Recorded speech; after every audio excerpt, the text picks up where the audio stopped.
have a torn bicep, is that correct? Yeah, well, we assume.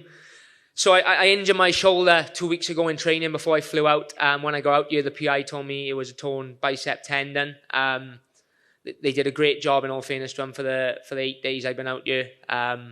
Got it to a point where it was bare. I mean, when I landed out here, I couldn't even throw a punch. So they got it in a good position, but obviously the wrestle and the clinch work was just non-existent for me tonight. I couldn't leverage, I couldn't squeeze. That's how I didn't finish that submission in the first round. So the doctors now are going to arrange me to get a scan back in the UK, and obviously we'll know what we're dealing with then in terms of recovery.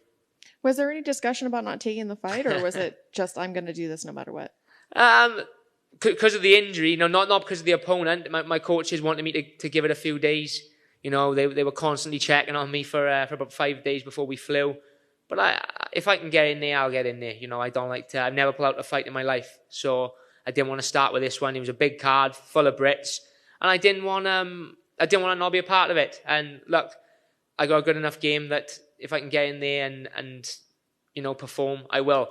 Don't get me wrong, looking back, it could have gone horribly wrong probably if it had torn completely during the fight, but thankfully I was able to keep it at bay. But I won't be going into the fights no more if I'm not 100%, because I did feel injured my wrestling a little bit, but you live and you learn. I got through it, got a win, and that's all that matters.